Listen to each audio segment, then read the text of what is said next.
말씀의 빛.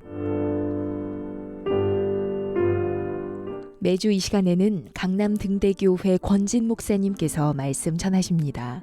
은혜의 시간 보내시기 바랍니다. 할렐루야, 반갑습니다. 극동방송 방송가족 여러분, 오늘은 안심과 두려워하지 않음 사이에 계시는 분이라는 제목으로 함께 나누겠습니다.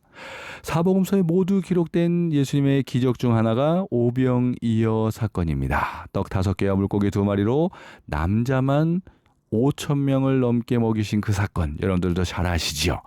그렇다면 여러분들 그 바로 다음에 일어난 일을 아십니까? 예수님의 제자들은 예수님의 명령으로 바다를 건너고 있었습니다. 그런데 갑자기 바람이 세게 불어 파도로 인해 제자들은 고난을 당했어요. 전직 어부였던 제자들이, 그것도 이곳 갈릴리 바다에서 어부 생활을 했던 제자들이 고난을 당했다는 것. 그것은 지금 이들이 죽음의 순간을 경험하고 있었음을 의미합니다. 여기서 우리는 예수를 믿어도 풍랑은 언제나 있을 수 있음을 알게 되지요. 예수 믿는다고 해서 모든 것이 순풍에 돈 딴 듯 하는 것이 아니라는 사실이에요. 예수님의 명령을 따랐음에도 곤란한 일들은 일어날 수 있다라는 것이죠. 문제는 풍랑이 있는가 없는가가 아닙니다. 바로 망각이 문제입니다. 사람은 늘 두려움에 잘 빠져요. 그리고 사람은 둔감해집니다. 예수님의 제자들은 예수님의 기적을 금세 잊어버렸습니다. 예수님을 따라다니며 온갖 기적을 체험했던 사람들이었지요. 심지어 풍랑을 잠재우시는 것도 이미 경험한 적이 있었고, 또한 바로 직전 오병이어의 기적을 직접 보고 경험했던 제자들이었지만 그들은 지금 예수님을 잊어버렸습니다. 그것도 능력의 하나님이심을 그들은 잊어버렸다라는 거예요. 그리고 갑자기 풍랑이 다가왔을 때 그들은 불안해했고 오히려 하나님께 불평했습니다. 제자들도 그런 경우였어요.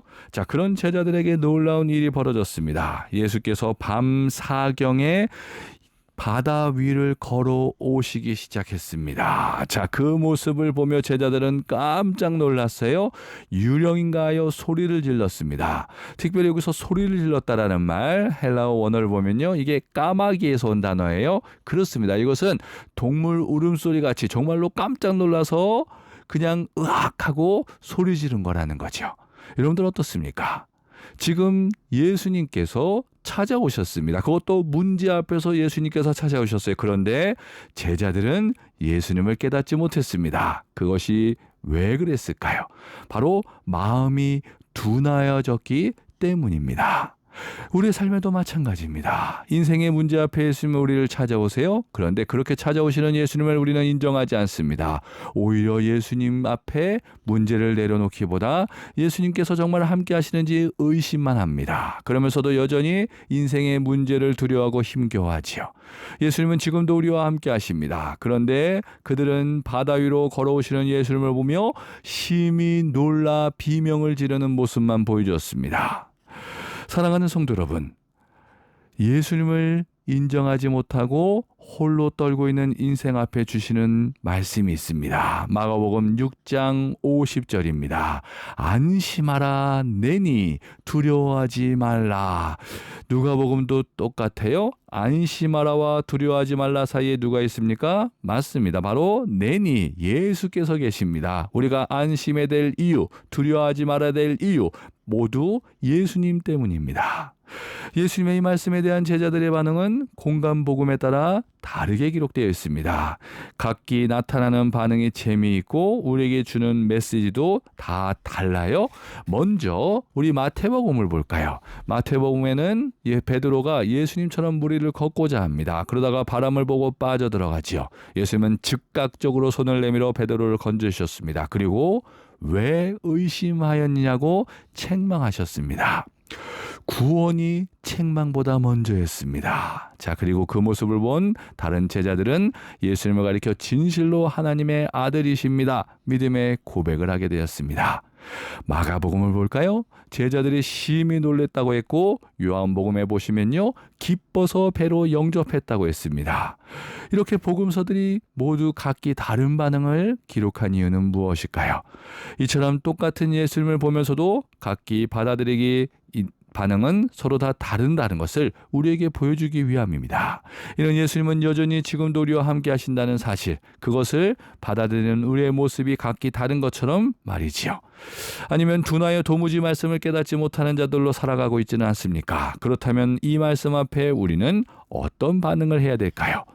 예수님은 우리에게 말씀하셨습니다. 마태복음 28장 20절의 끝부분을 보시죠. 예수님은 우리에게 약속하셨습니다. 볼지어다 내가 세상 끝날까지 너희와 항상 함께 있으리라. 아멘. 여전히 예수님은 우리와 함께 하십니다. 문제 앞에 심히 염려하는 우리들을 그냥 내버려 두지 않고 적극적으로 우리의 문제에 개입하길 원하세요. 그때 예수님의 찾아오심을 기쁨과 감사함으로 영접하길 원하십니다. 어리석고 우둔하여 깨닫지 못하는 것으로 인하여 마음이 점점 더 둔해지는 인생이 아니라 주님을 기쁘게 영접함으로 우리와 늘 함께 하시는 주님께 나의 인생 앞에 놓인 수많은 문제들을 내려놓길 원하십니다. 사랑하는 방송가족 여러분, 한여름의 무더위 속에 살고 있습니다. 안심과 두려워하지 않음 사이에 계시는 주님을 바라보십시오. 나에게 오시는 예수님을 바라보시고 주님 주시는 힘과 능력으로 안심하시는, 그리고 모든 두려움은 날려버리시는 이번 2026년 여름이 되시길 바랍니다.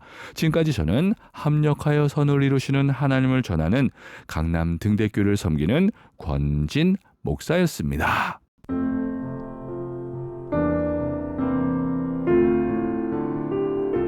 지금까지 강남 등대교회 권진 목사님께서 말씀 전하셨습니다. 이 방송을 들으시고 신앙 성장에 도움받기 원하시는 분은 02-566-9303번, 서울 전화 02-566-9303번, 강남 등대교회로 문의하시기 바랍니다. 말씀의 빛, 오늘 순서를 마칩니다.